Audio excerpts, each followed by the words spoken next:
1 Corinthians chapter 12 verse 4, 5 and 6 speak of three aspects of the Godhead. God the Father sets the operation. The Son, who is the Lord, provides the ministers, that's the workers, while the Spirit empowers the human resource. We see this modus operandi in the account of creation.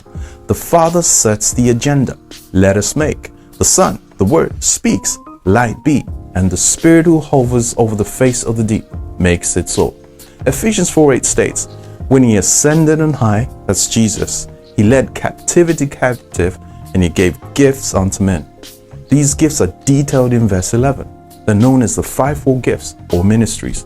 These gifts are people set in the universal church, not necessarily the local church.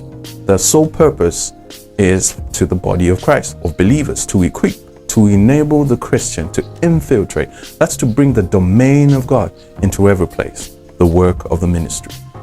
The ministry gifts are to mature the believer so we are not easily swayed by devious, deceptive teaching. An easy way to remember this gift is by the fingers on the hand.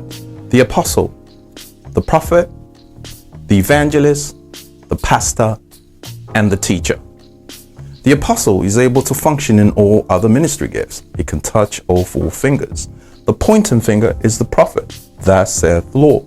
The middle finger reaches out. He's the evangelist. He reaches out to souls. The ring finger is the pastor. And finally, the pinky, the small finger, is the teacher. He's able to get into little holes to extract and expound the word. These gifts are not titles but functional roles. You're a pastor because you pastor a church, just like a pilot is one because he flies aircrafts. Let's consider two ministries, the apostle and the prophet. The gifts are set in the church by God. You don't call yourself or appointed by men, though your gift can be recognized and acknowledged. The word apostle means a sent one or someone commissioned. Paul always called himself an apostle of Christ, that is, sent by Jesus.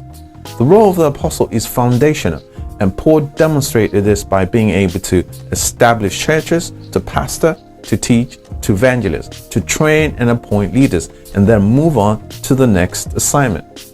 The prophet has revelation gifts operating through him consistently. That is, he knows and he sees things supernaturally.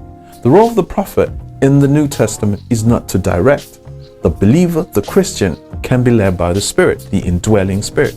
But the prophet is designed to equip the believer and to ensure their maturity.